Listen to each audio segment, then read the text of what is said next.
You're listening to a show on the Planet Film podcast feed. All right, everybody, welcome. So, as you know, obviously, this is not live on tape. It's still premiering at the normal time. Cross our fingers tomorrow at 8 p.m. If the YouTube gods are with us. Just before we get into it, before we introduce ourselves, just basically, this is going to be the last show for me for like about a week. Hopefully, I'm only going to miss one main show. The other shows I will not be on. I won't be able to make it. But hopefully this show I will not be on next week, but hopefully in 2 weeks' time I'll be on it. For the main show, we're still working on I'm gonna try and get everything sent over to TJ so that he can at least just record it. And then maybe when I get so it probably won't be live, but maybe when I get everything set up at the new house, I'll be able to put it up online for you guys. We're still working out the details with that. But let's go ahead and get into it. As always, my name is Sean Monk. And I'm TJ Cornwell. And this is the Planet Film Podcast.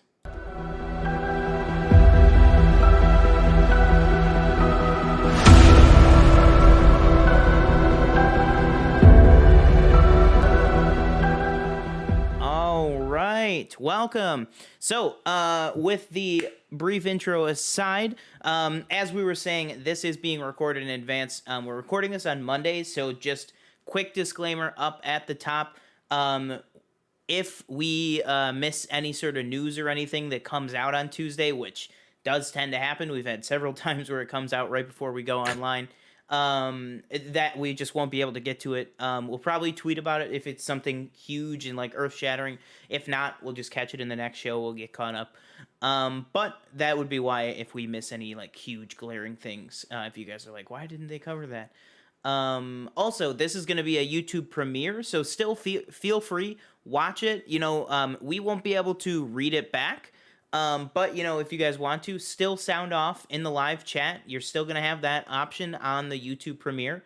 It's still going to be, like we said, at the same time. We're just going to let you guys know about it with the tweet tomorrow and everything. So go ahead and still use the live chat, you know, talk to each other or anything like that. Comment on what we're talking about. We will see it. When we do come back, we'll let you guys know what we thought, you know, if there's any good opinions, just like we do when we read them off on the live show. But yeah, other than that, it's probably going to be a quick show today. And then just the reason that we're doing it like this, TJ's got a commitment tomorrow. And then this upcoming week is finally I'm moving. So I have, for those who haven't seen my computer setup video on the channel, I have a big computer setup that I have to dismantle, and I'm going to finally get it all dismantled and everything in the next couple of days. So that's why I will not be on next week. And then next week, when the show normally is actually the day that we get the keys and stuff and move in on. But yeah, so we're just going to go ahead and chug through what we got. We do actually, I say it's going to be a short show, but we do actually have a decent amount of news, and we are doing a review, but it's not going to be a film review. So TJ and I, we both played through the entire campaign of the Avengers game, the new game by Marvel Games and Square Enix.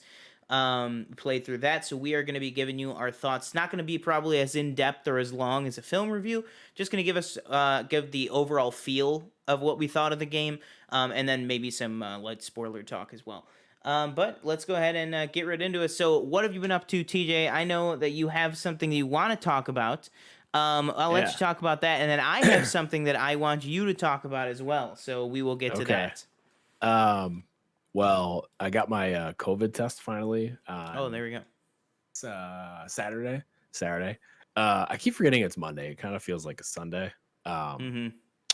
So we're waiting on those results. I did get there. It's funny because I'm supposed to have one on Wednesday that I had made like a few days ago because it was like, as I was saying, I think last week, it's been a pain to get one for me at least. Everybody else seems to be fine, but I made my work made one for me, and I got there on Saturday, and they were like, "What's your name?" And I was like, "Timothy Cornwell." And they were like, "Well, we don't have you." I was like, "Oh my!" Like, "Okay." They took my stuff. They took it anyway. Like they took down my information and stuff. What else? What else? That's about it for me. I mean, I've just been kind of past 2 days. We've just kind of been playing Avengers. Well, do you have what you want to talk about with Oh the yeah, you want game? yeah, yeah, yeah. The other We'll go game? now. Okay, so yeah. Last week, Mario All Stars was announced. 3D All Stars, sorry, because I believe they released Mario All Stars like with like Super Mario Bros. 3 and regular Super Mario Bros. And just like a bunch of different games. I think it was like on Wii U or something like that. Mhm. And now they're releasing Super Mario 3D All Stars. Okay, so but also just quick on with this announcement, it was like they have like their conferences, they call them Nintendo Directs. They're usually about like 20-30 minutes. Mhm. So what else they announced was this like Game and Watch like retro, like you know how they re-release like SNES stuff like that. Yeah. It's like a Game and Watch type thing, just like that. Okay. What else did they do? They also announced a bunch of games coming to Switch Online. I believe they were. I don't remember which ones they were, but they're also releasing like a Super Mario Brothers like competitive mode where I guess it was like a Tetris game that just came out where it's like you when you're running you can mess with other people that you're playing against. And then the big news that they announced, which I just said was Super Mario 3D All Stars, which includes Super Mario 64, Super Mario Sunshine, and Super Mario Galaxy. Okay, so now as I'm saying this, you're probably like, oh, they remastered all the games, like, you know, it's this whole big thing. Maybe new sequences, maybe a couple new like levels or something. Exactly. That's not it at all. Nope, not even close. So first of all, we're releasing it. This is fine. They're releasing it in one cartridge, so it's going to be like all 3 games on one. You pay $60 for all 3 games. Yeah. But it's a limited release. So you can only get it till March 2021. And it comes out on the 18th of September, I believe. Okay. Yeah, 18th of September.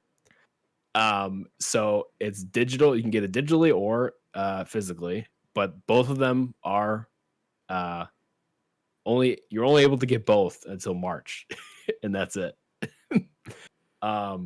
Which a lot of people calling it like the whole Disney Vault thing, where Disney like is like, you can't get this movie anymore. We're gonna put it away so you can't have it anymore. Yeah.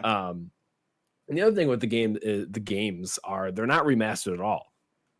So basically, I think like 64, when they showed the video, it didn't look any different. Like it literally looks like the game that came out. I don't even know what year it came out, but the same game that came out on Nintendo 64. I think it's just a different. It's high res. It's like up resed, so it's like widescreen now. I think so. It'll fit like the Switch. You know, yeah, it's like both handheld. Yeah, and I'm looking at it. I'm looking at it right here. I got it pulled up on screen. That not much of a difference. Yeah, not a $60 difference. Yeah, and it's the same thing with Galaxy and Sunshine. It's like the same thing where they're not like remastered, they're not like reskinned, so it's not like 4K skins. Like, because you'll see like on Reddit, like people, because if you like, you can take the game and just download the ROM. A lot of people do, and then emulate it on your PC and just play it like that. And then you can like get different texture packs to like make the skins look better. Yeah. And somebody like did that and made it like 4K and it looked amazing. And it's like, why couldn't you just do that? It's like, and this is what I always say, like, and full disclosure, I've already pre-ordered this, so it's like they already have my money, but I'm still gonna complain because Nintendo always does these things that I just don't. They just make no sense. And this is on top of the fact, like, I feel like these games should already be, even though they're doing this, I feel like they should already be on the Nintendo Switch like online thing with the subscription service. Yes, because I have delved a little bit into that on my Switch with like the 2 packs that they have where you can get like old school Metroid, old school like even like Yoshi games and stuff like that. Yeah, they have like SNES and then they have NES games. Yeah. But that's like it. That's all they have really. And it doesn't include any of these premium titles. Like give me the Nintendo 64s, give me the GameCubes. Like, I want to give you my money. Like, and obviously you're gonna take it here. But I will pay. I will keep re-upping a Switch subscription service online even though it's not that expensive to play those games. You know, like I want Ocarina of Time, I want Majora's Mask, I want all the Metroids. Like, and that's the just Princess put them on the Zelda thing. games. Yeah. Wait, what did you say? What games? I was making that Jeopardy, it's the one Jeopardy meme where she says Princess Zorlda instead of Zelda. It's like just put them on there. I just don't understand like why can't you? It's like you said, because they want to make it even more artificially rare by making it a limited release, so that then in 5 years they can release it again for a month instead of 3 months, and then it's even more. The reason I'm more apt to buy is because I've never played Galaxy and I've never played Sunshine, so I want to play those. 64, I think I played when you could download it onto the Wii. So I'm pretty sure I played that already. But yes, and yeah, it's very frustrating because all the fans, like I feel like a lot of people grew up with Nintendo. Like you didn't. I feel like some people or I shouldn't say most people. Like I, for one, did not grow up like playing PlayStation or Xbox. I grew up playing like GameCube. So it's like I want that nostalgia. So it's like just put it on the freaking Switch because it's like I know you can do it because you did it with the Wii. You ported them all over to the Wii, and even if you make me buy them like I did on the Wii, like the Wii Shop channel, you had to buy the games. Obviously, they weren't. I don't think they were as expensive. They're probably like around $30 or something like that. And obviously, you'd only be getting a person's one-time payment if you put them on Switch Online. But even if you just like port them over to the Switch, it's like I will buy them. Just like, and a lot of people, I feel like everybody would buy them. Anybody who wants to play the games, they're gonna buy them. Yeah, anybody who's a fan or wants the newer version. Yeah, like Brandon, like our friend Brandon. Brandon, I feel like would definitely buy that. Even though he's like beat all the games, blah blah blah. But it's like it's just like they make it so hard to be a fan of Nintendo. It's because they just always are like, no. Yeah. You want this? No, you don't. I'm going to show you what you want. It's like, no, that's not what I want. I want what you're not going to give me. So that was my rant. But again, full disclosure, they already have my money. So it's like, it's like old man yelling at cloud. Yeah, basically. All right. Oh yeah. So the thing that I want you to talk about though is finally one of the things we talk about on the podcast all the time is I will bring up a TV show and I'm like, oh, great TV show. And TJ's like, put it on the list. He finished 2 of them recently. 2 of them. Not finished because there immediately was more of one, but he completely finished all of Twin Peaks, Fire Walk with Me, The Return, the original 2 seasons, and season 1 of Amazon Prime's The Boys. So hit me with give me your quick non-spoiler TJ reviews, like one paragraph, if you will, for each thing. You take a little bit more time on Twin Peaks, obviously, because that's hours and hours and hours. But The Boys, I thought was a great first season. That ending, I was like, oh, I didn't see that one coming because, they kind of subvert your expectations. Because also you're kind of throughout the whole entire show, I was kind of like, I think around episode 4 or 5, I was like, why is Butcher doing what he's doing? Yeah. It's like, why is he like this? And I like the relationship between, oh my God, Starlight and Huey. I like that they kind of go back and forth and, etc. I just like the whole concept that it's like superheroes aren't the good guys, Yeah. And I mean, even with that, it's still like the boys are still like not great people, And I just love the like the names too, like Milkman or Mother's Milk. Yeah. What is that? Yeah. Is it a comic? Is it based off a comic? Okay. That's what I thought. I wasn't sure. Yeah, and then in that, I mean, not a spoiler, but just in that show, Simon Pegg plays Huey's father because in the comic book, Huey is based on Simon Pegg in the comic book. It looks like Simon Pegg, and he acts like Simon Pegg. So that's why. But they were like, well, Simon Pegg's too old to play Huey now, so they cast him as his dad, who also is a pretty good character in the comic, and also a decent character in the show too, decent size. Yeah. Overall, for The Boys, I'd have to say it's like a must watch in my opinion. I feel like if you're not watching it, it's like you're missing out. Yeah. On to the next. Okay. I have differing opinions on all of these. All right. Or is it on to the first? On to the first. Or the yeah. before, so or the backwards. We're gonna start with Twin Peaks, the original series, so season 1 and 2. So Twin Peaks season 1, I would say, is the best Twin Peaks out of all 4. So season 1, season 2, the movie, and season 3, the return.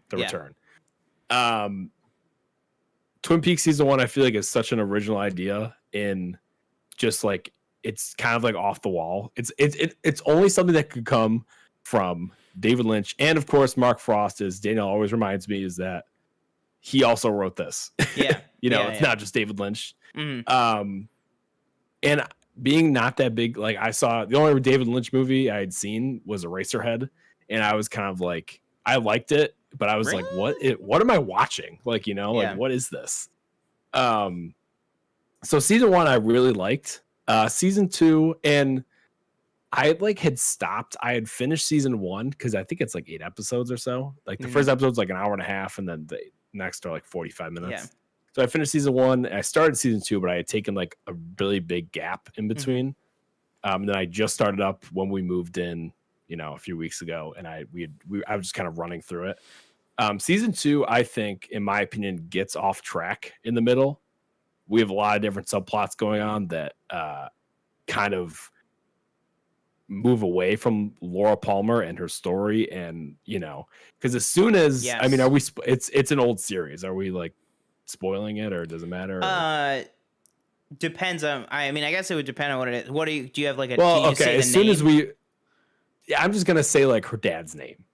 Like as soon as we find out who Leland is, just the stuff with Leland in season 2. As soon as it. Exactly. Yeah. Like as soon as we go there, I feel like there's a few episodes after that where it's like, well, what are we doing here? Yeah. I wouldn't say that's not really for the people listening. It's not really a spoiler. It's just her dad. It takes on kind of a different role in the show in season 2. Yeah. Yeah.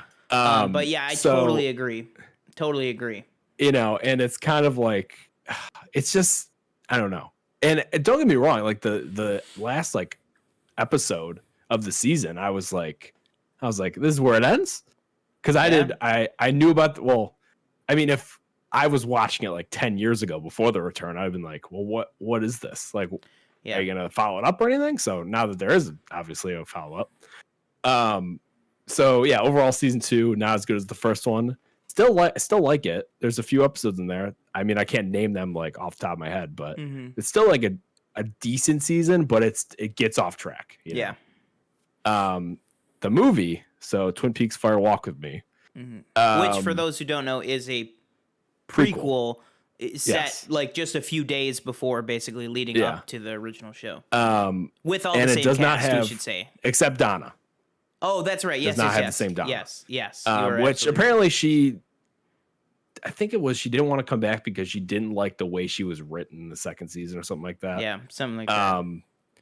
And not enough Kyle MacLachlan, I'll tell you right now. After this, I want to watch everything he's ever been in. After watching Twin Peaks, I love him. You know what you got to watch next? What you and Danielle both have to watch next is Portlandia. I heard that he's on that show. Or what is that on? I don't know if it's on anything now. They used to have all the seasons on Netflix. Oh, it's over?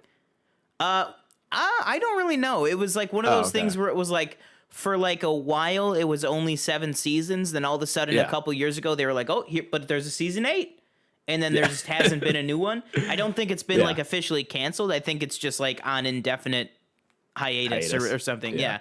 But yeah, I think they're on Netflix. But he is amazing in Portlandia. So obviously, when I was watching the movie, obviously I was like, "Oh, he's not going to be in it." Really, he's in it. I think for like 5 minutes max. Yeah. And the movie was like, I didn't think it like, I looked at like the Metacritic score and it was like terrible, and I was like, I don't think it's like that bad. Like I liked it, and I saw like the reason for it. Like I liked like the background, but like it honestly made me hate Laura. Like if I remember correctly about it, because I just couldn't stand her being like two different. Like that just really bothered me, even though I know that's like the whole aspect of her is like she's two different people. Like Donna, you don't really know me. And there's just some really weird like things, like when they're in the club with Donna, and then Jacques Renault, I think, is there. Oh, and Jacques there's like the Renault, two man. other guys. I Yeah. was like, what is this? Like, what are we Yeah. watching here? And of course, it's it's just David Lynch and Mark Frost in their minds. Like, yep, exactly. This We're is getting how it somewhere. works. Just trust me. This is how it works. Exactly. So if we had to do a quick ranking, I'd probably do like Twin Peaks season 1. Oh yeah, where would you put The Season Return? 2. The Return, I would put 3. What Three. would be your thoughts on Return? The Return, I just don't like.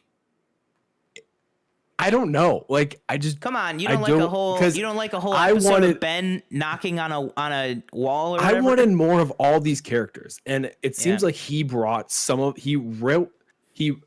wrote some of them very small parts just to be like, oh, there's Audrey, like there she is, and there's Ben. Yeah.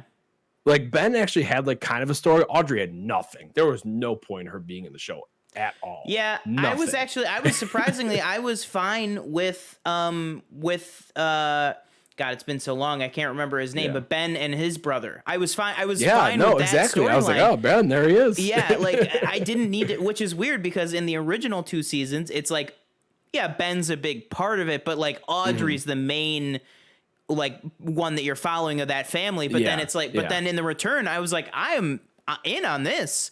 Give me more of the but lodge. It's just like, Audrey for 2 episodes arguing with this small husband that like about I want to go to the bar. Well, put your coat on. I don't want to put my coat on. Well, put your coat on. I don't want to put my coat on. It's like, what are we talking about here? It's like what am I watching? Yeah. And I wanted more like Coop. You don't get him until the last 2 episodes, I think it is. Yeah. And now, 2 or granted, 3. for those who want to watch it, you get a ton of Kyle MacLachlan. It's just the way The Just Return is structured. You get a ton of Kyle MacLachlan, but like he said, Coop is not in it that much. You get some like Gordon and Diane, and like that whole dynamic is solid. That's my favorite part is the Gordon stuff. The actual FBI stuff is my favorite part of The Return. Even more so than the Twin Peaks, like the actual town of Twin Peaks stuff. Through the first, and I want more of that. Like I need more like Twin Peaks. Also, town. What's it called? He just recently died. Robert Forrester coming back to fill in for it because Harry, the actor that plays Harry, had retired long ago from acting, so he came in to play the new sheriff. That's what it was. Yeah, okay. I was just wondering why he didn't come good. back. Yeah, he just he was just one of those like a Gene Hackman type that was like, I'm done. Like, I'm done. But Robert Forrester, so good. Him and Andy, just everything with the police department was really, really good. And it's just like I wrote this like on a Letterboxd review because when I saw the Letterboxd reviews, it's like 5s across the board. Like it's astounding. Like, well, I feel like Letterboxd isn't a great indicator. They're very like Lynchian, David Fincher. No, exactly. Like, That's because I was reading them and it was like, this is the best thing on TV ever, and blah blah blah. And I was like, this answered a few questions. This didn't, and then it's like at the end, it's like, well, here's another 20 questions. Yeah, that don't get answered. The way that I think, I can't remember if it was David Lynch himself, but the way that somebody said, just to sum up The Return in general, was they were like, it's basically it's basically like, this is all the crap that happened before what you would expect season 3 to be. You know what I mean? Because it's like the show ends and it's like Cooper's back and he's like, all right, let's go get him. And then it's like and then it ends. Like, and then they're just like they're just like driving through Vegas or something, and then it just like ends. Especially because this brings Diane into the fold, like you said in the first 2 seasons, like original Twin Peaks. You're like, who the hell is Diane? Because I'm like, when is she? Is she gonna come into play at some point, or what's going on here? But there's just like things that like just don't like the guys that look like they're covered in like they're like coal miners. You know what I'm talking about? The guys that like squish the people's heads in. He's like, got a light, that guy. And then they see him in that whole episode. I liked that. I love that guy. I love the got a light guy. And then I love David Lynch. I love his character. Every time he just like starts yelling, I just Gordon, this is hilarious. Oh my God. And him Gordon Coop's relationship is, oh my God, I Fantastic. love that too. Yeah. But sorry to end this. It's just, I think, yeah, like what I wrote is like, I just don't, it answered a few questions, but then it's like you have questions with Laura's mom and you have questions with, especially how Laura's mom things end. And then I looked up like a theory and I was like, what is that? Like, what? Where did you come up with this? I was like, where did this person come up with it from watching these 18 episodes? Yeah. It's just like a lot of questions that I had that I know will never get answered ever, because that's the last of Twin Peaks ever. Because I don't think it's ever coming back. Yeah. Especially because he's like, how old is he? Like 80 Old. something? Yeah. Yeah, he's older. All right. Well, all right. Oh, So that was boy. a nice Twin Peaks talk. So let's go ahead and head into new news. So we just have a couple of stories here, which are going to be some movie news, some box office news for the first time in a long time, and then we're going to go and cover some controversial news happenings that is kind of going down with the whole Warner Brothers Ray Fisher situation. So, first up here, as you can see on screen right now, is that we have the first look at Netflix and David Fincher's new film, Mank, which is about Herman J. Mankiewicz. It's about the making of the film Citizen Kane. It stars, it stars Gary Oldman in the titular role, Tom Burke as Orson Welles, Amanda Seyfried, a bunch of different actors. And obviously this is big because, this is coming off the heels of a couple of years now, that, maybe actually even more than that, because it's, you have to assume it was when it was first in production, which is the partnership between Fincher and Netflix going back to, the early seasons of, the name just escaped me. What is the name of that show? The criminal show? Mindhunter. That's what it is. Yep. Yeah, Mindhunter. It just completely blanked out of my head. So this is obviously following up on that partnership that they had a great success with that show. All right. So basically, yeah, you got a huge cast here, but the big news here is that we have some images. So as you can see, here's one. TJ, I don't know. Do you have these pulled up? Are you looking at? Yeah, I have the article pulled up. Okay. So just what are your thoughts as I have them on screen here? There's a really good one of Gary Oldman there. What are your thoughts on these images? On these first images of Mank? Kind of chronicling. I don't know if the film is going to be in black and white. It looks. I was just wondering that. To me, these pictures look like they were filmed in black and white. The lighting looks. Now, something that what I'm talking about here is like you could take any picture and just make it black and white, but especially I'm looking at this one of Amanda Seyfried's face. You can tell she kind of looks lit for black and white. It looks like it was intentionally lit to be a black and white scene.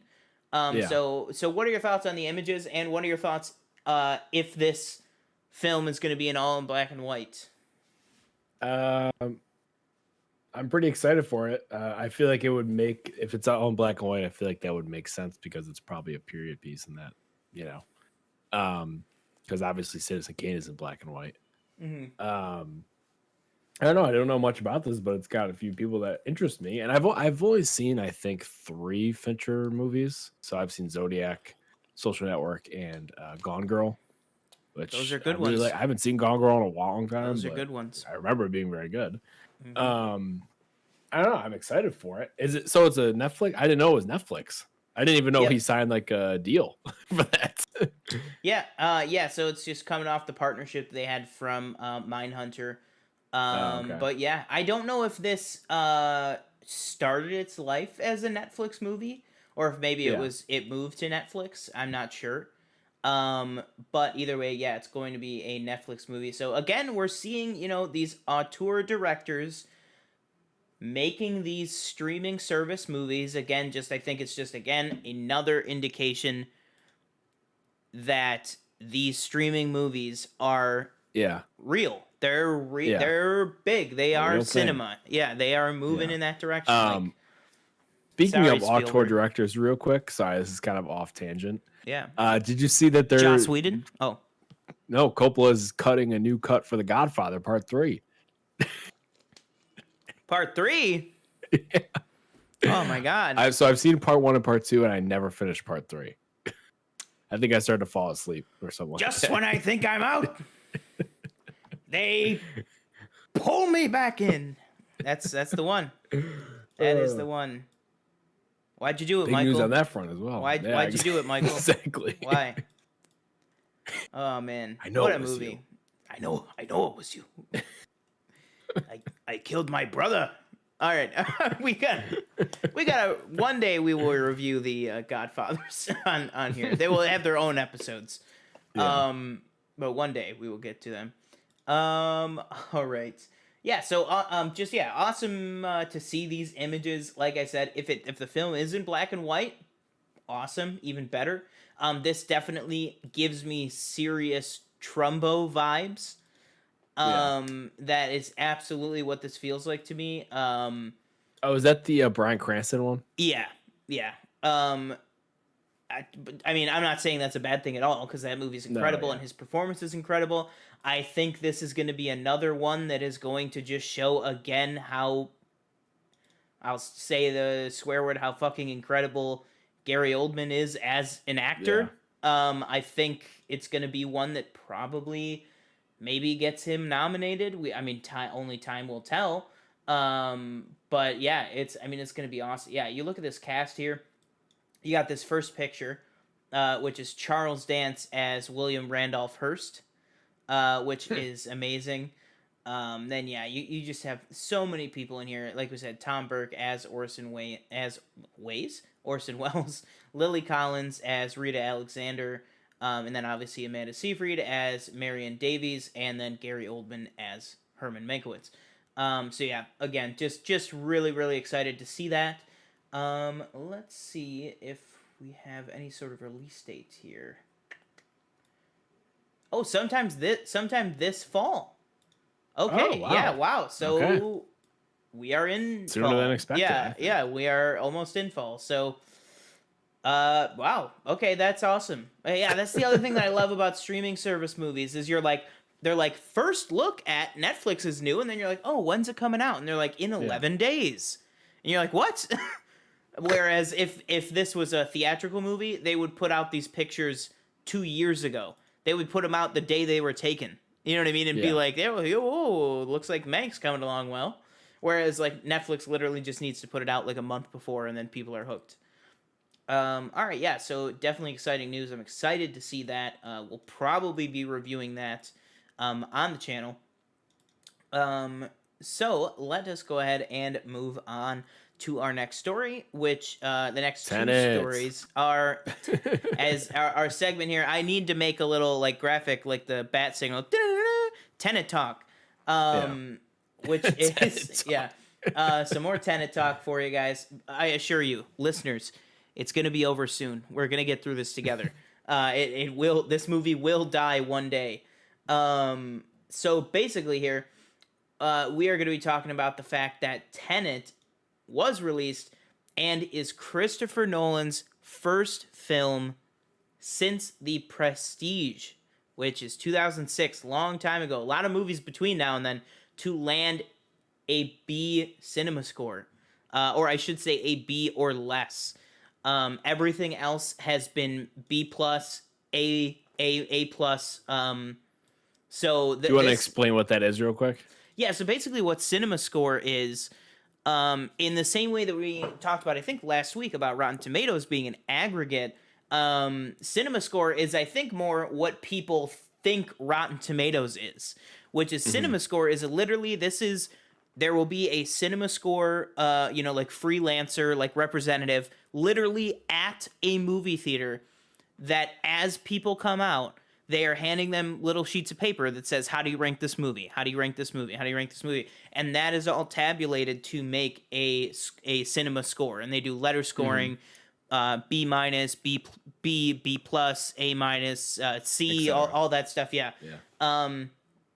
And it's one of the, I would say, one of the absolute truest indications of where a movie lies with the audience. So for me, like, I never look at the audience score on anything besides cinema score. Just because it's a very real indicator, because it is real people. It's as wide a net as you could possibly cast to kind of get feedback on the film. That being said, the scores are not as evenly distributed amongst all of movies as you might think. Something like a Nolan movie, that is almost every time a guaranteed something in the A range, A minus, A, or A plus. So this is pretty big news to have Tenet be a B. As I said, it's the first since The Prestige.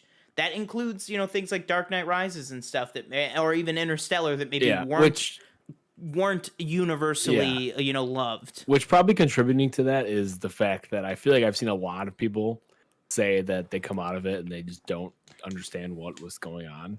Yeah. And don't get me wrong. I mean, a lot of Nolan's movies are like really make you think, which is like good. Like I want like a movie to make me think about something, like especially like Inception, because it's like, what?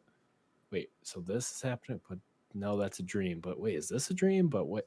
And this obviously again, Tenet messes with the whole theory of time, and you're going back and backwards and blah blah blah. Yeah, absolutely. But I wonder. I would compare that to. Actually, let me just look it up real quick. I want to compare that to what Inception was, because I feel like they have like similar plot devices. Yeah, but right? I feel like people have said that Tenet is his most. I don't want to use the word meandering. Inception's B plus. Okay, so B plus.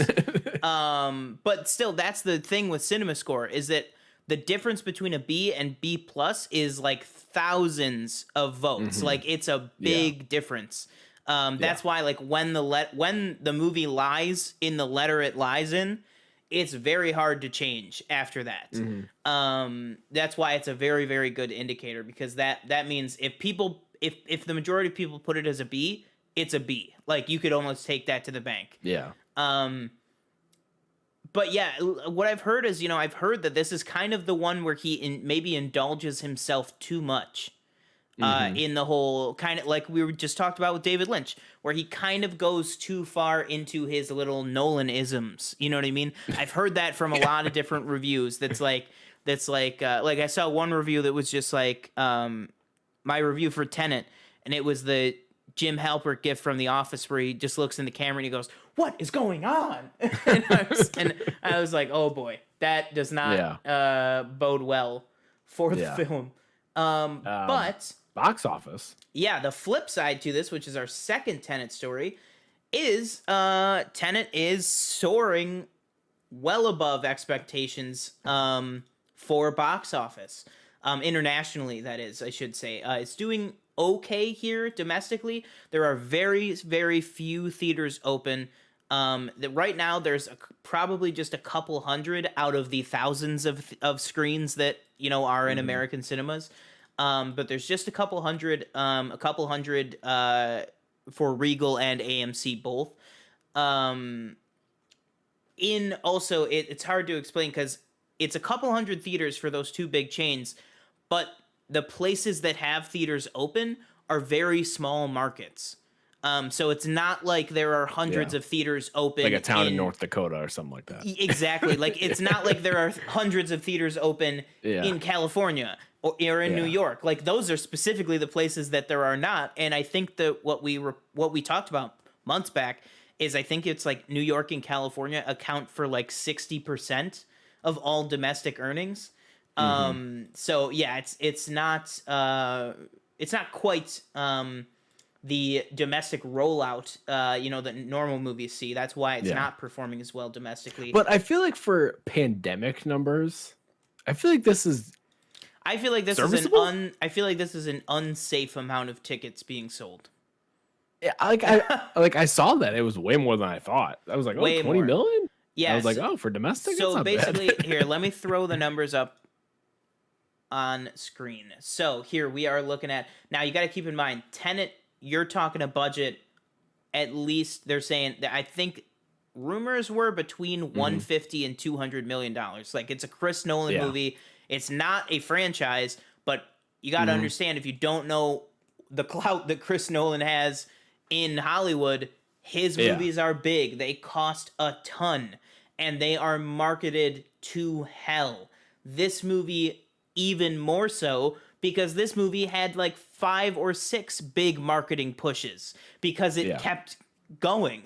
Like, that's the thing that people don't know. That's the thing that really you got to think about. All these movies that keep getting put, this is just a quick aside, all these movies that keep getting pushed, that's more and more marketing. Like, I think about No Time to Die. Like, No Time to Die just this week started back up on their ad campaign.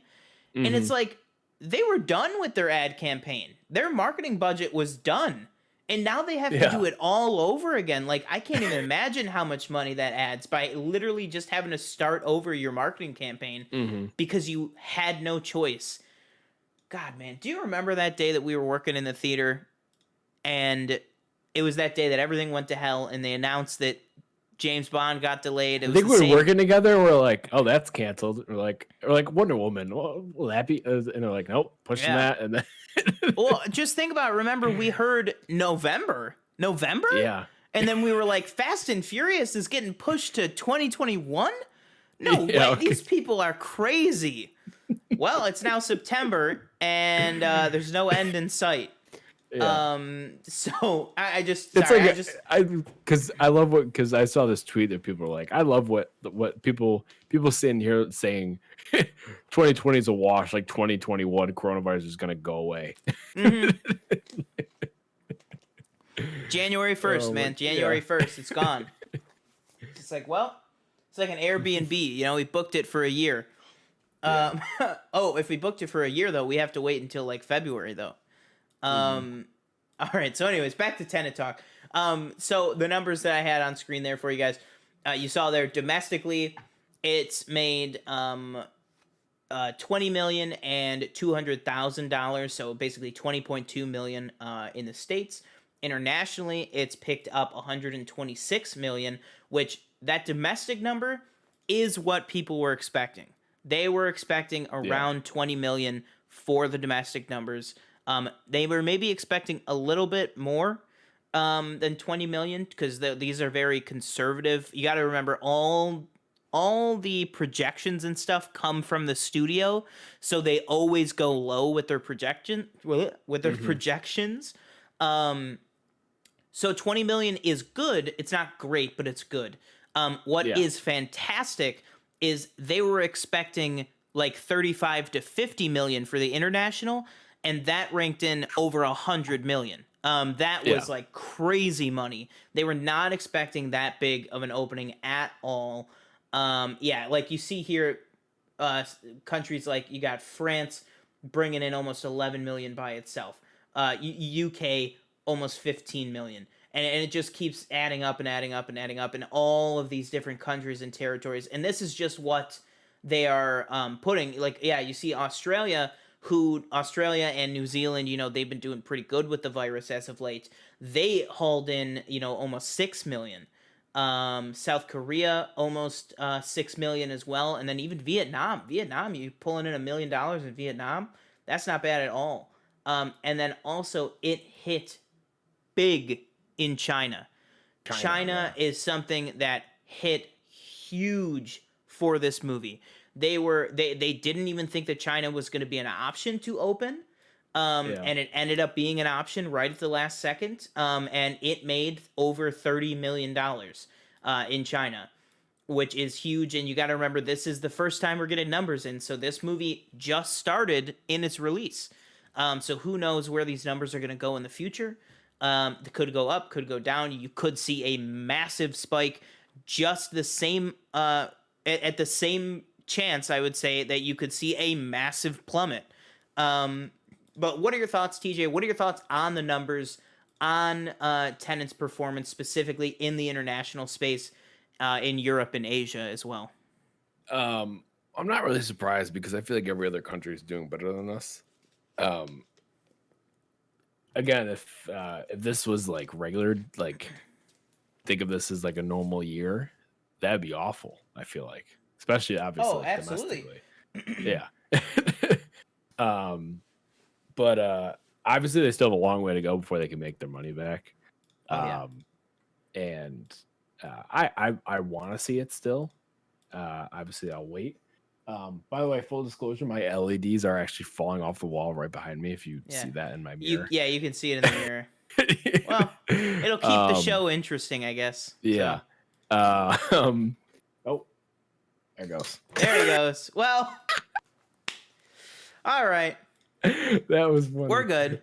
We're good. Okay. Oh, man. Anyway, yeah, I'm excited to see what it does. I'm hoping they release. They won't anytime soon, but I'm hoping they release a VOD soon. Yeah. I don't even know. Like, are they gonna keep it in? Also, okay, let's wrap up Tenet talk. I think it's gonna be a while. I think Warner Brothers and Chris Nolan are gonna hold on to this tightly. Let's switch over. This is not in our notes, but you just saying that Mulan. Okay, we're switching over here. Disney Plus talk. Mulan is making bank. I don't have the numbers, but Mulan, it's really hard to budge on the trending page on Disney Plus. It's not one of those things like Netflix where Netflix just puts something out and all of a sudden it's number one on trending. Disney Plus is completely an algorithm based on viewership, and Mulan's been released for 5 days, something like that. 4 or 5 days, Something like that. Yeah. The first day of its release, it started, I think, at number 11 on trending, and then it climbed to 3, then 2, and now 1, and it's sitting at 1. It overtook The Mandalorian as number 1 trending on Disney Plus. And something that had two mixed reviews I've heard too, because I've heard some people are not exactly. Yes. Yeah. He's not. He doesn't mean like 2, like the number 2, like yeah. The movie's gotten mixed reviews, and I have absolutely heard that. But yeah, apparently it is performing really well. So what I will say is, I think Disney is absolutely going to put Black Widow on Disney Plus domestically, and I think they're going to release it theatrically internationally. That's what I think they're going to do. And it might even be further than that. It might just be well, I shouldn't say that. I think domestically they're going to release it on Disney Plus. They're going to do that model. And then I think, well, actually it doesn't like cost them anything. So my guess is that they would just put it on all of Disney Plus with that option. And then I think they would also do the thing where they just release it in as many theaters as they can. Because, I mean, if you have something where Tenet is making $146 million, imagine how much they would make if they did, let's just say, like $40 for that Premier Access tier of Disney Plus and this model. They could have an opening weekend of like $200 million, which is still a little bit lower than maybe you would want for something like Black Widow. Yeah. But in a pandemic, an opening of $200 million is incredible. And I guarantee all of you, Black Widow, I don't know this for sure, but in just my heart and what I've heard, I guarantee you Black Widow probably cost less than Tenet. Like Marvel, Marvel makes expensive movies, but they do not waste money at Marvel or at Disney as a whole. I feel like Tenet is a lot of wasted money. There's no reason a movie like that needed to cost $300 million. But yeah, that's my take on it. I mean, I said, a couple weeks back that I thought they're going to put it on Disney Plus. Now I'm actually even more confident in that. I think that they are going to release it on Disney Plus domestically, especially. And then they're going to they're just going to put it in whatever theaters are open to show it as well. I think that kind of hybrid model, I think would be great. The only trick I could see with that is the whole thing of, theaters say, you know, well, we're not going to show it if you put it on VOD. Now that's NATO. That's the American you know, theater union that has that rule. I don't know what the rules are for PVOD releases internationally. But if they're able to do it, if they're allowed to do a hybrid release like that, I think that's going to be the best bang for your buck. So I wouldn't be surprised if it goes that route eventually. All right. So now our last story here is going to be kind of a big story, but we're not going to touch on all of it because there have been so many developments over the past week, which is everything that's going on with Ray Fisher and Warner Brothers. So this started a couple of weeks before DC Fandom. And this is that Ray Fisher basically called out on his Twitter, just called right out, tagged him and everything. Jeff Johns, Joss Whedon, and let me get the correct name of the third guy. John Berg. Those are the three. So basically, I'm just scrolling through the tweets just to get the tweets here. Because this whole thing's kind of just been going down on Twitter. That's where it's been going down. So let me get this original thread.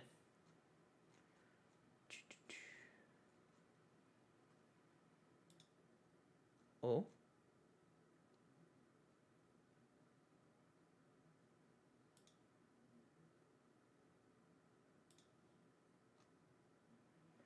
See, I don't know about this though. This is crazy. Sorry, I just read something where AT&T, the parent company of Warner, like tweeted a Cyborg gif.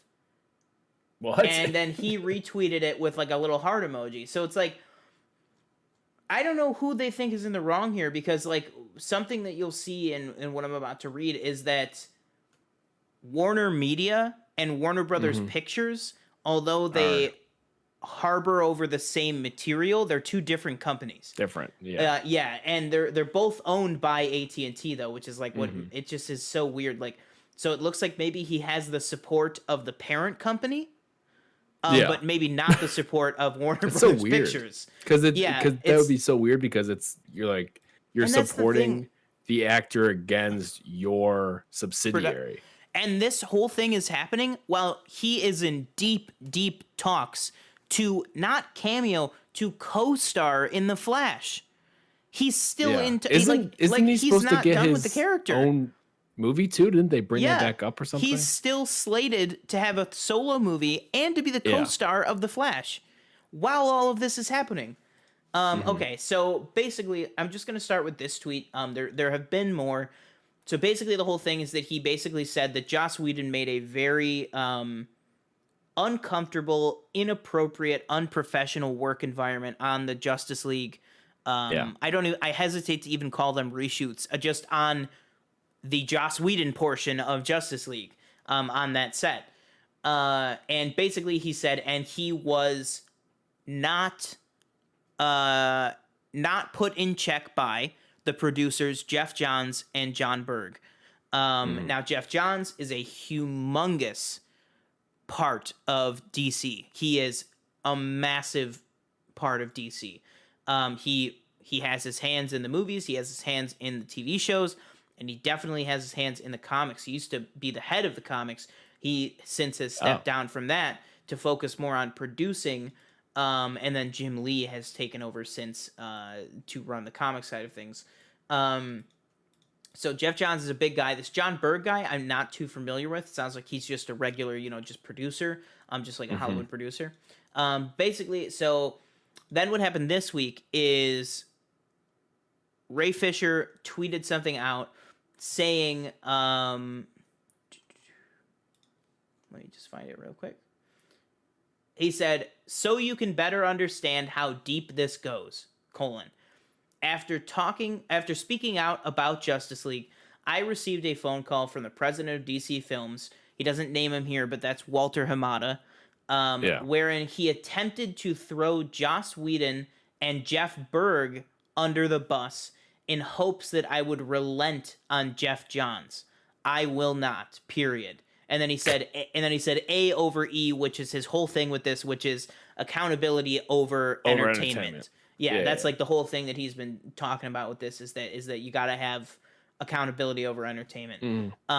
So I mean, that's big. That's basically, he put on his personal social media page that he said the president of DC Films, which he doesn't name, but anyone can look up, and anyone who's a DC fan that watched DC Fandom knows, is Walter Hamada.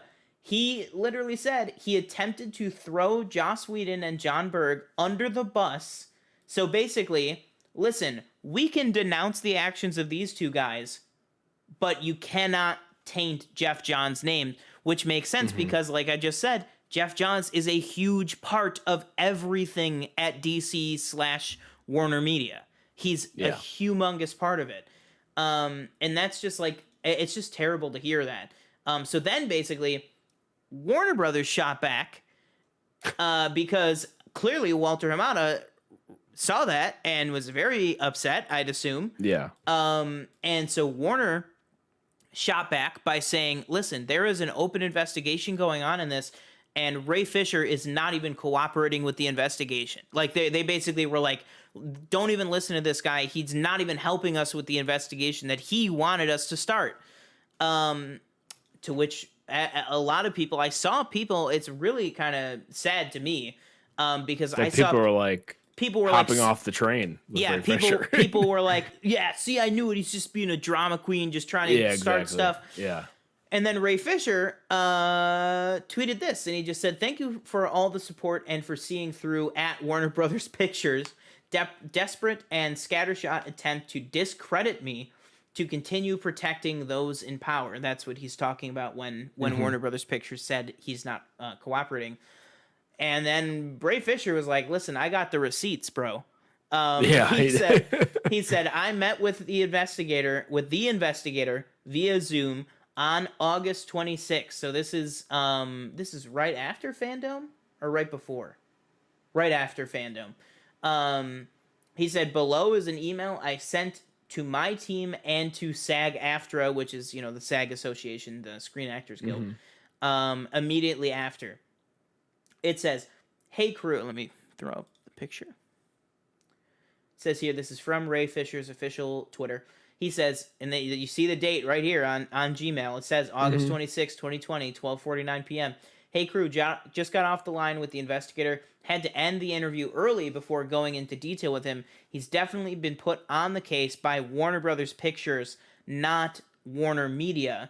Again, Warner Media being the parent company, and then AT&T being the parent company of Warner Media. So again, it kind of sounds like Warner Media and AT&T are on his side, but he's getting no help from Warner Brothers Pictures, basically. So he says he's definitely been put on the case by Warner Brothers Pictures, not Warner Media. His findings will go directly and solely to Warner Brothers Pictures legal. He also had another person on the line as a witness, which we were not made aware of. I told him I needed to have a rep on the line as security for myself. He tried to keep me on the line, but I told him I would need to consult my team before proceeding. Can we jump on a call to discuss soon? Best, Ray. So that right there absolutely sounds to me like he tried to cooperate with the investigation, and they said, okay, well, you're not cooperating the way that we want you to. We want you to. Yeah. Which basically means like they didn't want him to have his legal counsel on the phone, which is what? Like, what? I don't know. Yeah, I don't know what that is. So basically, he was like, I am cooperating clearly. Yeah, I don't know. So now that all that's out, what do you think of all this? What are your thoughts on everything? How are you feeling on this whole situation? What do you think the end game is that's going to happen with this? I don't know. I think what's gonna happen is we're gonna find out that he's correct, and they'll get a slap on the wrist, and that's about it. That's all that's gonna happen. because like I don't think that. Do I think this is going to end Joss Whedon's career as a director? No, I think he'll direct many movies after this. What his name's Jeff Johns? Is that what you said? The two producers. Yeah. Yep. Okay. Yeah. Jeff Johns and John Berg. Yeah. I think that they'll still go on to produce multiple movies. And then, with Ray Fisher, I almost feel like he'll get the short end of the stick because I feel like he hasn't been in anything since Justice League. Like, it did him a disservice almost when he was in the movie. No, and also, this is something, too, that now, this is something that because he is doing this, the only other thing I can think of is maybe, like, Disney, because Disney is very wants the image of we're doing everything right, everything we do is good, we're trying our best at all times. Not really the case with the John Boyega news, which I guess, do you want to talk about the John Boyega stuff too? We could touch on it really quick, but yeah, so I won't pull it up. Yeah, I won't pull it up at all. But I won't even say on the back of this, because who knows when that, I think it was GQ. I think it was GQ UK. Who knows when that article was interviewed, when he was interviewed for that article. Like, who knows when he actually spoke about that. It could have been because he saw the Ray Fisher situation. But I won't say either way because I don't know.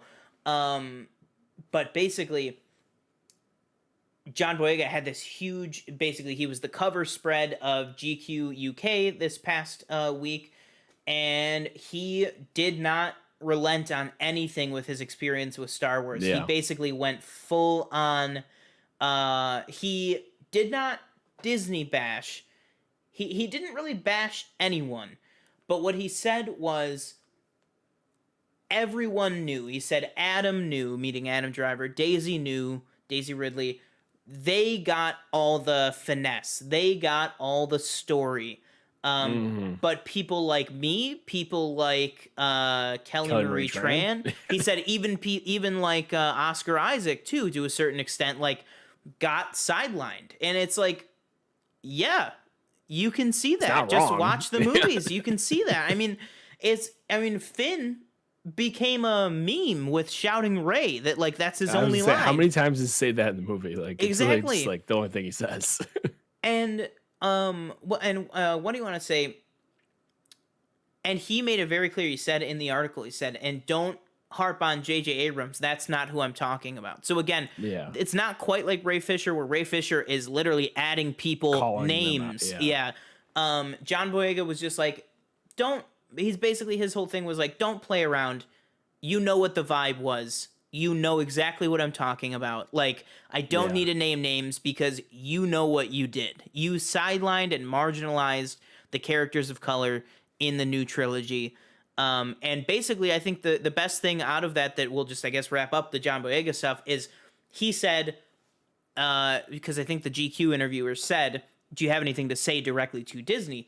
And he said, which is what a lot of, I think fans of color, and especially I think male African-American fans have been saying for years, which is like, John Boyega said, you don't take all the promotion for the first movie and prop up a character of color to make him seem like he is going to be a much bigger deal than he's going to be, and then sideline him for the next two movies. And I was like, that is, I mean, you don't even have to say anything else besides that. I mean, that's literally what happened. And there's no other way to look at it. I mean, literally, you look back at Force Awakens, he was always the one holding the lightsaber. He was always the one on all the posters. He was the center of the posters. You didn't even see Rey's face in the first trailer. All you saw was the little mask she had on. Yeah. Who do you see in the trailer light up the thing? You see Kylo Ren lighting up his, and then Finn with the lightsaber. Yeah.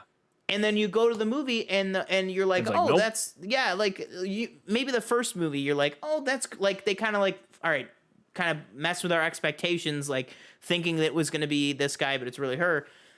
But then you're like, oh, that was fun that we did that. but he's Yeah. not. He's not important. Yeah. He's not important. And we'll mention it. We'll mention it in the last movie. We'll hint at it a little bit, and then he'll have something to tell Ray, but he's never gonna tell Ray. Ray, And I then we'll never have him got go to to a tell you. casino. We'll have him go to a casino in Last Jedi, and that'll do it. Yep. And then let's just not even put Kelly Marie Tran in the third movie. I mean, what's the point? And I love how also, again, not to disagree with him, but it's like obviously they sidelined him, but I feel like you'd have to look at JJ and be like, what were you doing with Kelly Marie Tran's character? Like, I get like the fans didn't like her, but that's no reason to like look at an her actress out of the and be movie. like, well, nobody liked you, so here's your 2 lines, and that's all you get. Yeah. And also something I just thought of, which I don't know how deeply I want to look into it, but something I did just think of, he makes Finn be the one to sideline her. He makes Finn sideline Rose, which is like even more like fucked up because you're like, it's like, well, it was JJ. I mean, okay, I'm not gonna go down that path. I'm not gonna start saying stuff like that. But it's so fucked up. It's just all this stuff, the Ray Fisher stuff, the John Boyega stuff, all of it needs to be addressed. They need to. I guarantee you, Disney has been kind of quiet on it. I guarantee you, if they talk on it, which I really think they do, Disney's good about that stuff. I think they'll definitely take more action than Warner Brothers, and they will definitely be on John Boyega's side. Like, absolutely. If they ever officially comment on this stuff, they are Kathleen, it was your fault. Yeah, and I don't even know if he means Kathleen Kennedy. Like, I don't even know who he means, but he just was like, I think it's maybe just one of those things where he was talking like, it was just kind of a building of a ton of stuff. Like, he could just kind of see the direction the wind was blowing. It wasn't really one person in particular. But yeah, so that'll do it for the news. A little bit of a downer to talk about, but it's something that has to be talked about. You know what I mean? It's got to be talked about, like Ray Fisher says and all of his stuff. Accountability over entertainment, always. And I firmly agree and believe in that. All right. So, yeah, with that, since we're not live, I don't think, TJ, do you want to take a quick break, or are we good to... Yeah, I'll be back in like a minute or two. Oh, no problem. All right. Yeah, so we'll be right back in just a second. Hang tight, everybody.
welcome back, everybody. So, like we said, it's going to be kind of a shorter show today. We're just going to wind things down with our review of the Avengers game. So, basically, we both got the Avengers game on, what was it, Friday night, right? Or Thursday night? Oh, no, Thursday night, right? Yeah, so we both bought it on Thursday night, or he pre-ordered it a little bit ahead of that, but you couldn't actually play it until Friday morning at 12 If you a.m. pre-ordered it like weeks ahead, I think you could have played it that week, like Monday. Like it But unlocked since on I the first. pre-ordered it that same week, it was Yeah. And then same here, because I technically pre-ordered it like a day in advance or like a couple hours in advance. I did not get the open window. So we both had to wait until early Friday morning. I was able to load it up and play about the first hour that night, and then I was just too tired, so I went to bed. Woke up the next day, played it a ton, and then I had to go over. I actually stayed over at about to be my roommate's house for the weekend. So I came back yesterday, and I just tore through it. Me and TJ, we were up last night playing it until I think like 2 a.m. I had we'll get to it, but I had some real frustration with it, and I just got too tired, so I conked out. Didn't finish it last night, and then I finished it up today. So what do you want to just go through? How you played it, how fast you got through it, and stuff like that. So like I said, I think I started the campaign. We're starting the campaign, obviously, specifically. Yeah, this is just a review for the campaign and the gameplay. Yeah, so campaign's probably 8-10 hours, I would say. Yeah. So I think I started it Friday, and I played for a little bit, and then I really finished it, or I really played it yesterday, which is Sunday, and then I played it today. And that's when I would say probably yesterday is when I completed most of it. Basically, I liked the story. I liked it more than actually, I don't know. I liked it more than like Fallen Order or a game like that. I mean, we'll get into like the gameplay. I found the combat to be fun. Okay. I think what?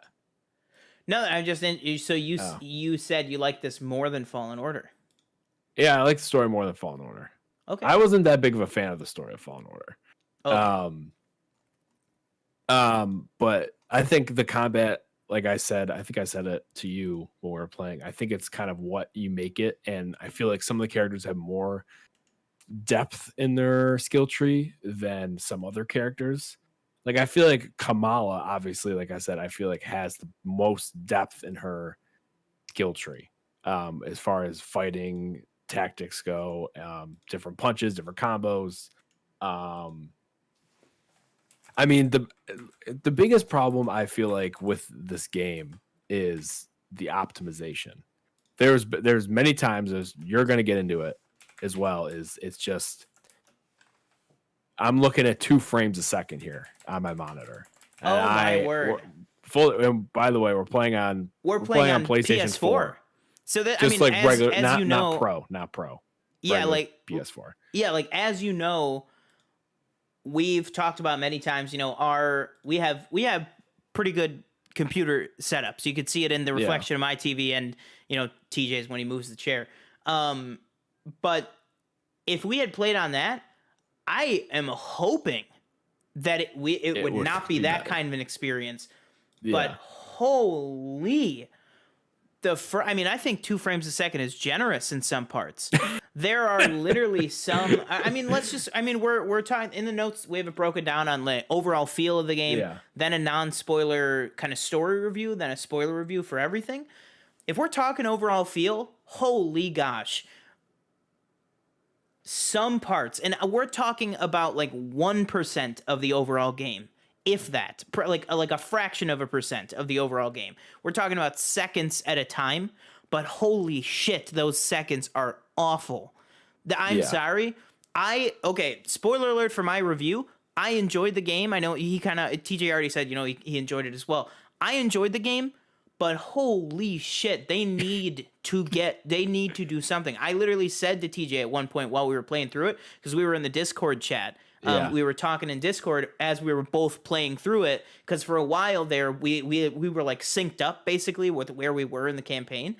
I literally told them, I was like, I think this game was like 95% done. And they said, just push it out. Just put it out. Yeah. Like, I was like, this is not a finished game. There's other things. Okay. I really liked this game. I want to make that clear, but I have a lot of negative things that I just want to get out of the way. That's why I'm talking about them right now. The other thing that I know me and TJ both, and this is how I know too, that this is a developer thing, because me and TJ we're living two different towns right now. So we're on two different, internet satellites. We're on two different PlayStations. So it's not any of those. You know what I mean? It's not like those things, because we had the exact same issues in the same places of the game. Yeah. The other issue that I know he had too is the subtitles. I'm someone that I play with the subtitles on. Yeah. I swear to you, they literally just copy and pasted the script. Yeah. because literally there was like descriptive stuff where it was like, Bruce looks longingly over the ledge, and it was like, why? That's not. And then there were worse parts where it wasn't just like weird that there was like descriptive audio stuff in there, because like we get that, like we work, well, not we anymore, but we work in a movie theater. People need descriptive audio for stuff, but like that's not the same thing as subtitles. Those are two separate things. Yeah. And then the worst part was, and it didn't really happen until like the very final mission, the subtitles weren't even correct. It was like they used an old draft of the script that they copy and pasted, because for example, that part made me think that maybe the voice actor was kind of what's it called? Oh my god. Just kind of free flowing, and kind of going off script a little bit, and then they just like were like, close enough, and they went paste into the subtitles.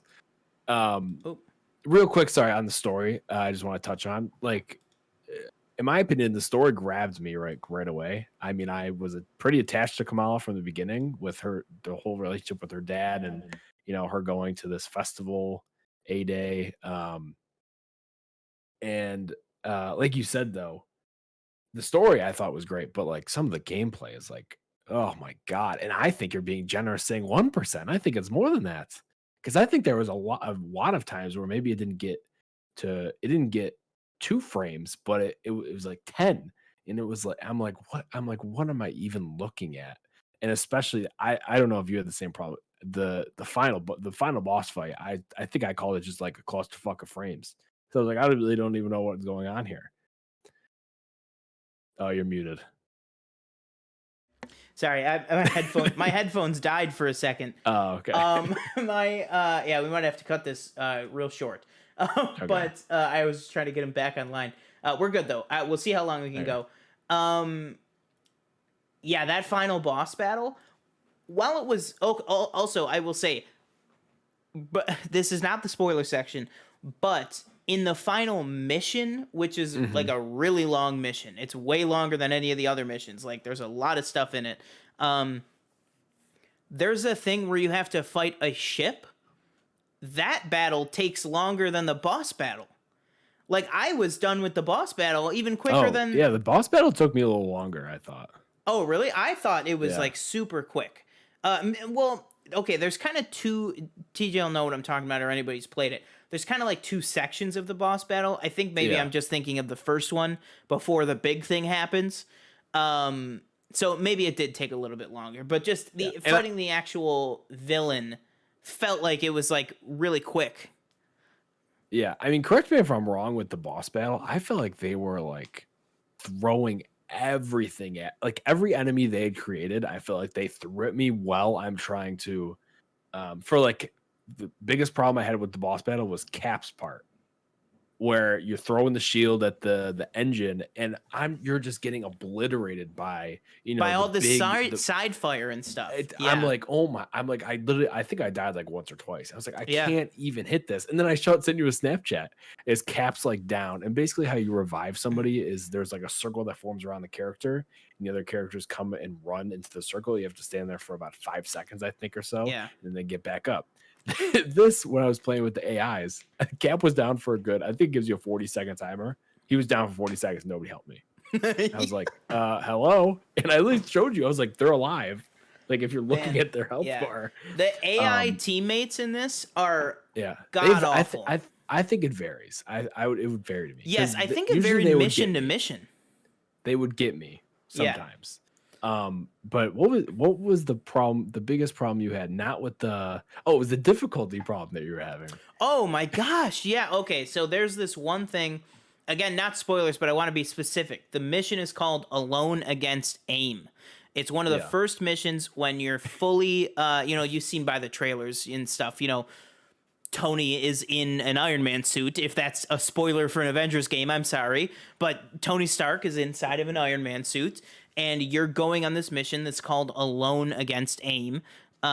It's basically this mission where you're fighting your way through a city, and you get to this AIM headquarters, because AIM in the game is the main villain. It's the cannon fodder villain. It's the evil corporation of the story and stuff.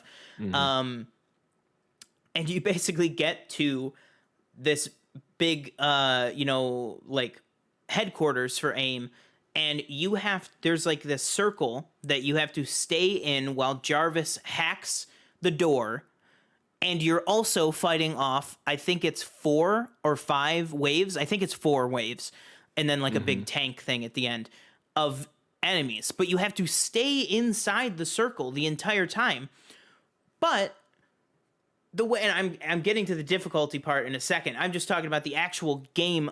My difficulty issues aside, the actual gameplay, TJ even said, he was listening to some review that said Iron Man is not made for that kind of gameplay. When I would be in that circle and somebody would run at me, I would try to do a thruster punch, and Tony kicks in the thrusters, punches him, but then flies 5 feet out of the circle. And then Jarvis is like, sir, remember to stay within the... And you're like, I'm sorry, the fact that every time this guy throws a punch, he flies across the room. Yeah. This character is not meant for a ground punch battle. You know what I mean? Obviously, in the movies, Civil War, he does, but that's because in the movies, he can stay planted to the ground. Yeah. In the video game, you're always hovering. You're always hovering. It's just, it was impossible. And then the difficulty thing on top of it, there's this whole convoluted, kind of weird power level ranking system to tell you how difficult the missions are going to be. It's basically, real quick, sorry, if you just look at Destiny with light levels and how it says on different missions it's recommended power light level. Yeah. They basically have the same thing where it's just a power level and then just a level. So they have your level 20 and your power level is 39 or something. I don't know. Yeah. But continue. Yeah, so basically I was like, what is going on with this? I kept dying over and over and over and over again. I literally played that level for 2 hours. I died at least 15 times, I would say. Well, I shouldn't say died. I either died or failed the mission because I didn't stay inside the circle. Because they captured the circle. Yeah, because, I have to stay inside the circle to capture it, but they don't have to have anyone in it. And then their percentage just keeps going up, because that makes sense. I don't know. That's another crazy thing. Guys, I loved this game. I really like this game. Believe me. It's just there's a lot of technical issue, and these are all technical issues. Yeah. But with a video game, that's kind of what matters. In a video game, to me, story is second. I think they nailed the story in this game. But the game has to be enjoyable, and it has to, beyond enjoyable, it has to work. And there's some combat. There's some combat things I think I had told you about where, if you've ever played the Arkham games or Marvel Spider-Man on PlayStation, that, when the notice above the enemy's head goes yellow or red, to dodge. Okay. Oh, but with this, where it's you have to run at. So if you double tap circle, that's dodge. So you can't press it once. You have to press it twice, which doesn't really make much sense to me. I don't know why you wouldn't just do once. Because in my opinion, I think it was Batman. I think it's Arkham where it's it's Spider-Man where you're running at the person and you just press circle once to jump over them, Yeah. But this, you have to run at them and hold circle, which I find very awkward for some reason. So I would much rather have it where it's, it's single circle to jump or to dodge. And then maybe you're running at them and you double tap circle to jump over. You know them. why it's awkward? I was just Why? thinking in my head, hang on, I have my PS4 controller right here. So right here, right? Yeah. You're running at them, and then you have to hold circle, but then you have to move this to tilt the camera around to look at the person you jumped over. That's why it's so awkward, because like this wouldn't be that bad. It's inconvenient, but it wouldn't be that bad. But the fact that you have to go like this and then move like it's like it just doesn't make any sense. It's so overcomplicated. Don't get me wrong, like we talked about, like the cosmetics are cool, and they have a very Destiny style loot system where you with pick gear up, and stuff. Gear and stuff. But the gear, like in Destiny, you can customize your gear, different shaders, everything. The gear and it appears on your body.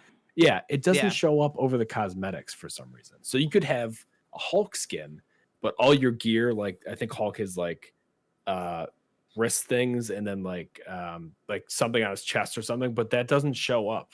Yeah, it's not physically represented, which is stupid.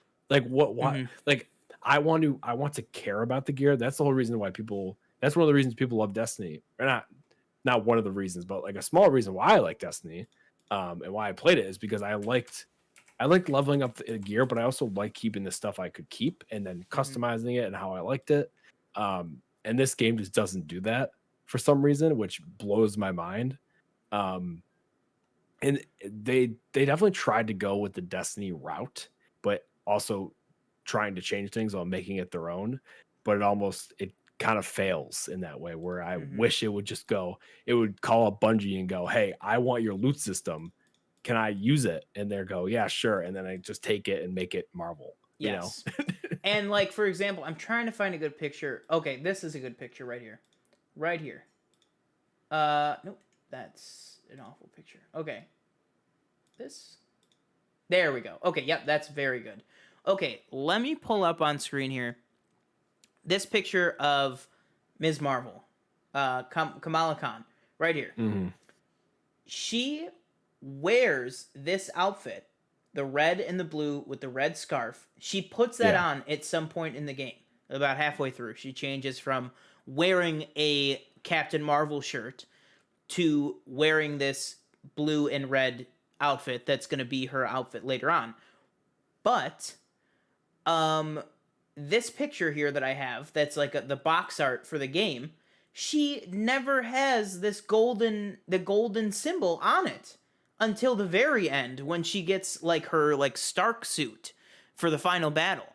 And it's like, but her gear is the Ms. Marvel emblem, but it doesn't show up over the thing.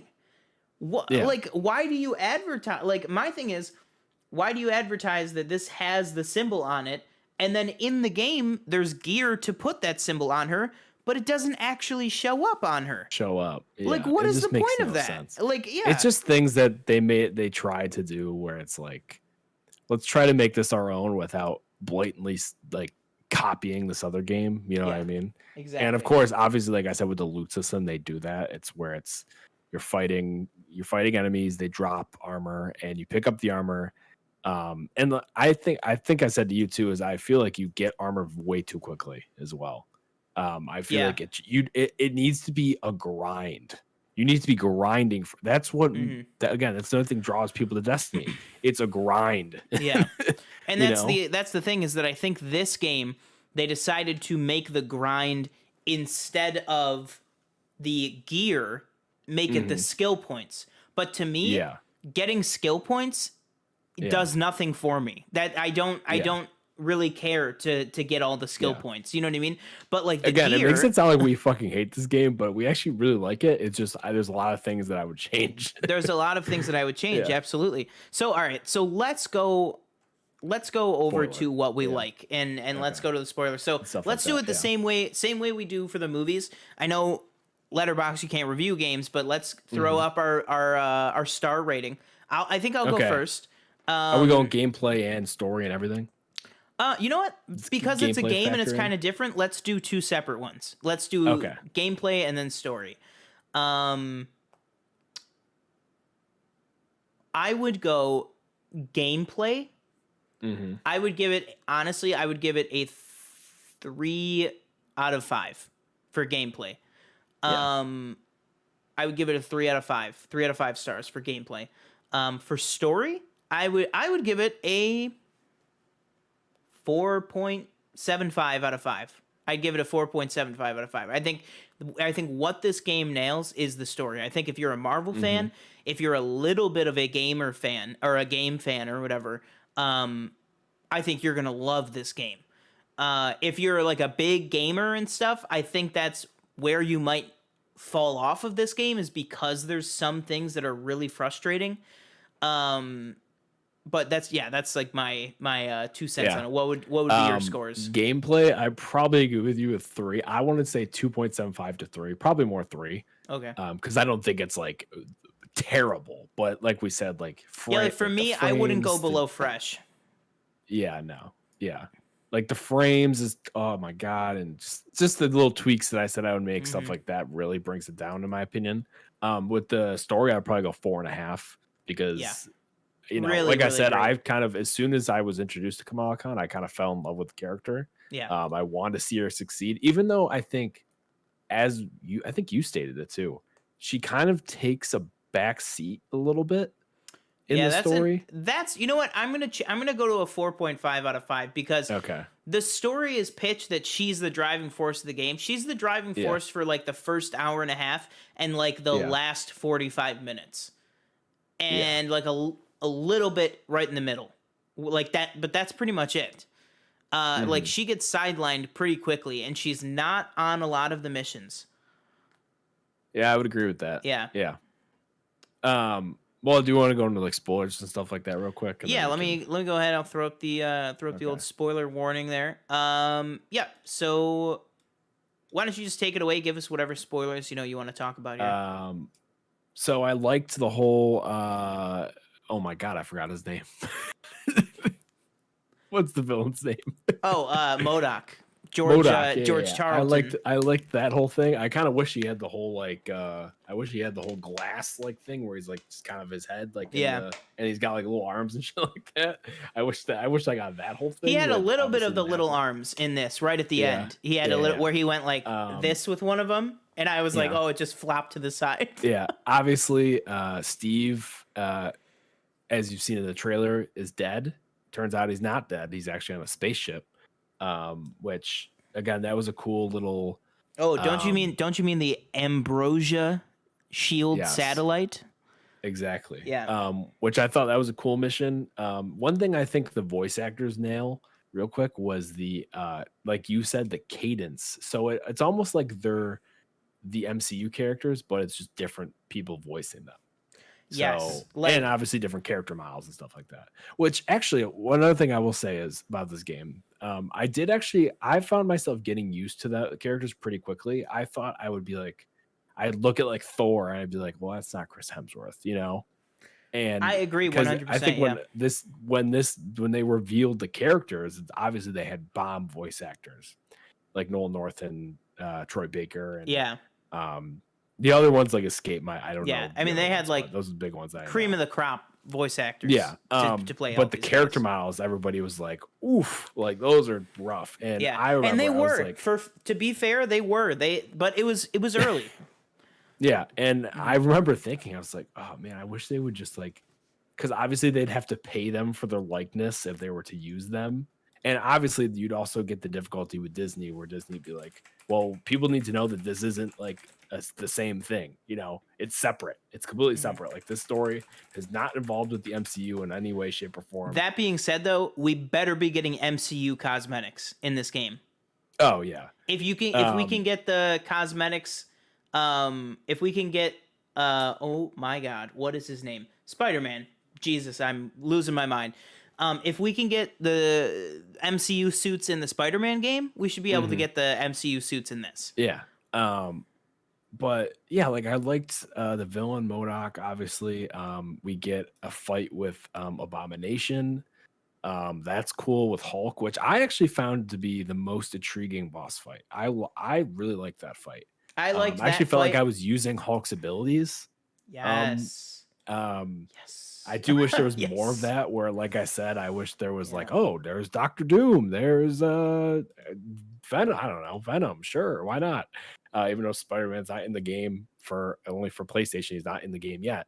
But I wish there was more of those kind of name brand boss fights, not just like, oh, this guy in a suit over here.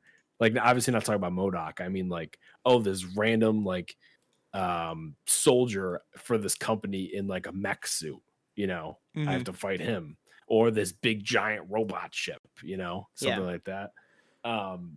But overall, like, I was pretty satisfied with how it ended. And when he jumps into the Sentinel type thing, I was like, oh, geez, this is going somewhere else. Yeah, so I mean, let's talk. We can talk about that really quick. That was because this whole thing is, you see in the trailer that the Quinjet they have, the Chimera, it gets like sucked into the ocean by something. It's being attracted into the ocean by something. There's something in there, or not the ocean, but the San Francisco Bay, I should say. It's like pulling it down. And the thing that you find out that's in there is a Kree Sentinel, which, for anybody who has watched Agents of S.H.I.E.L.D. out there, or is just a big Marvel person from the comics, or some of the MCU stuff, but they don't really touch on this part. But basically, if you watch Agents of S.H.I.E.L.D., this game is huge for Agents of S.H.I.E.L.D. fans because it picks up a lot of what Agents of S.H.I.E.L.D. covers in this game. It's a big crossover with the actual like content. So basically, Terrigen and Terrigenesis and all that stuff is originally a Kree thing. It came from space. Oh, okay. Yeah, and then Terrigenesis is basically you take this Terrigen, which Terra is Earth. You know what I mean? It's basically like they would take the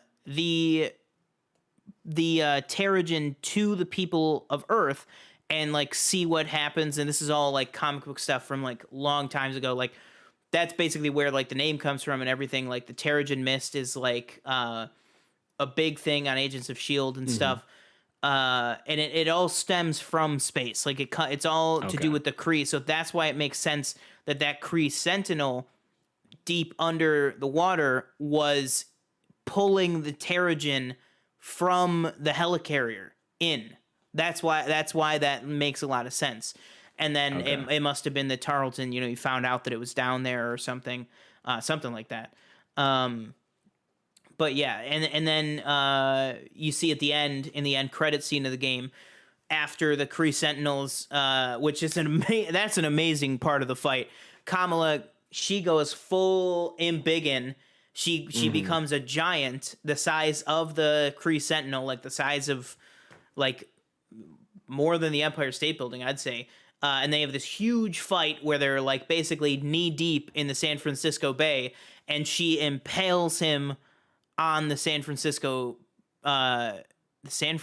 Bridge. Why did I just call it that? Bridge. Golden Gate Bridge. Golden Gate Bridge. Yeah, I don't know what. We're out of our minds tonight. She impales him on the Golden Gate Bridge, and it's this awesome moment and stuff. And then cut to the end credit scene. You see that his little chest opens up, and a little Kree ship shoots out into space. Okay. Yeah, it shoots out into space. So it's like maybe there was a little Kree sleeper cell in there, which was actually alluded to in Spider-Man Far From Home, where Talos and them were talking about Nick Fury, Talos. Sorry, we're in the spoiler section, but spoiler for another thing. So maybe that's something where it was maybe a Kree sleeper cell that has been dormant, and now maybe they're going back and being like, "Whoa, the Age of Heroes has returned," or so. I don't know. But yeah, I would say the game was really, really good. Is there anything last things that you want to touch on story wise that we haven't hit yet that you think people should know going in?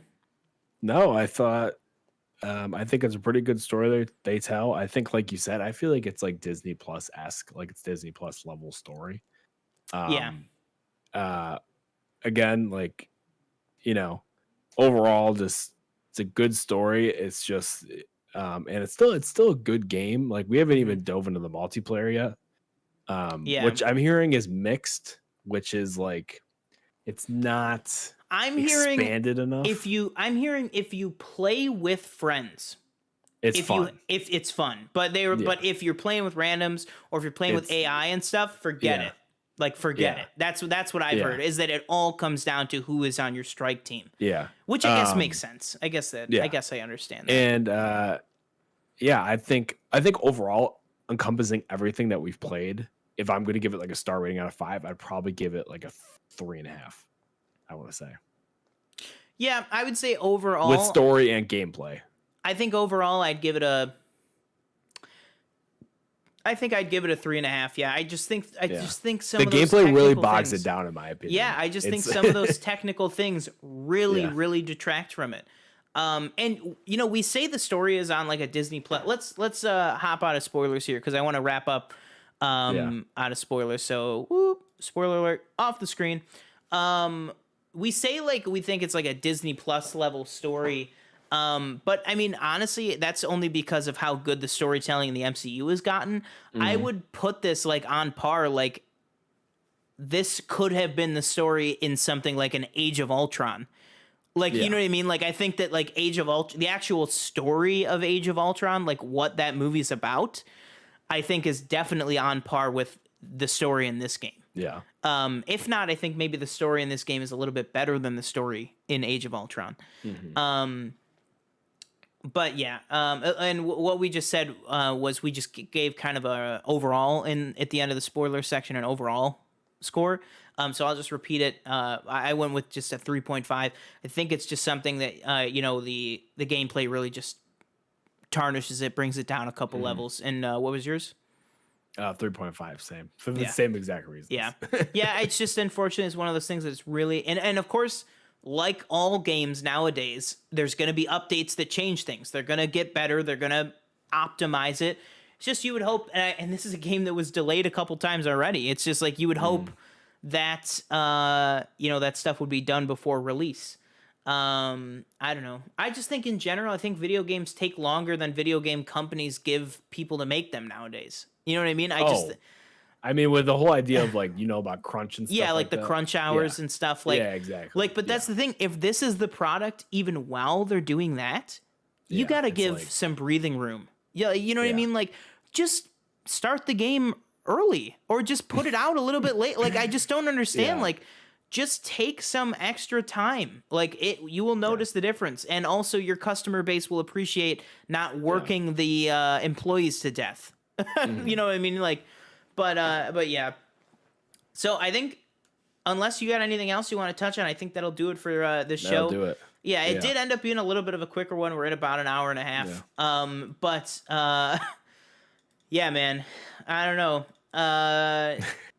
Good game. I'll be sure to see if my prediction comes true with what was it, Suicide Squad or Gotham Knights is better than this game. You said both of them. You said both these games, yeah. And so far, I'd say maybe they have a good shot. But we will see. So just a few pieces of good housekeeping here before we head off. Again, I'm going to be talking to Donald and TJ in the next couple of days. I'm going to try and get them all set up to do a show on Thursday. I just got to see, if I can email them, like the stream key or something to see if they could just do it quick live on YouTube. Like just signed in, or not even signed in on my account, but just I think if I give them the stream key, it'll work. So we'll keep you updated on that. Keep an eye out for our Twitter. That's at Planet Film Pod. On Twitter, I am at Paste Eating Yak. TJ? I'm at TJ_Cornwell. And we'll be tweeting about it. He'll be retweeting everything. I'll be retweeting everything. So if there's any news, follow us there. I'll also make a post in the Facebook group, which is just Planet Film Pod on Facebook. There's a page and a group. And yeah. So other than that, I think that'll do it. Like you said, as long as everything goes correctly, this will be going up tomorrow night, which is Tuesday. So again, if there's any news we missed, that's why. Yeah. So I'll say my name is Sean Monk. And I'm TJ Cornwell.